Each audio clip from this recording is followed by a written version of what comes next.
लोकांना वाटतं ग्रामसभा झाली पाहिजे, काय वाटतं झाली नाही पाहिजे. तर आमच्या गावात पण अशीच ग्रामसभा होते आणि मी म्हटलं चला ग्रामसभा मीच घेतो. मग सुरुवात केली ग्रामसभेला.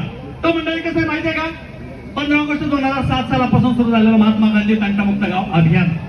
कुणाचे दिवाणे कटले असतील, महसूल कटले असतील, फौजदारी कटले असतील किंवा इतर कसले तंटे असतील, आपण सर्वांनी सामोपचाराने त्यांचे मिटवून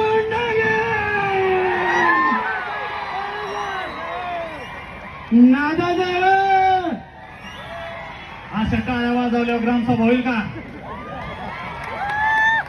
अहो कशाला टाळ्या वाजवतात? होऊन देईल का ग्रामसभा? बसा लागणार अहो बाळासाहेब माहिती. अहो ग्रामसभेला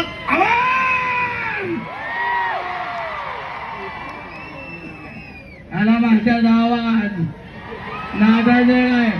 तो आवाज बीडचा आहे, बीडचा.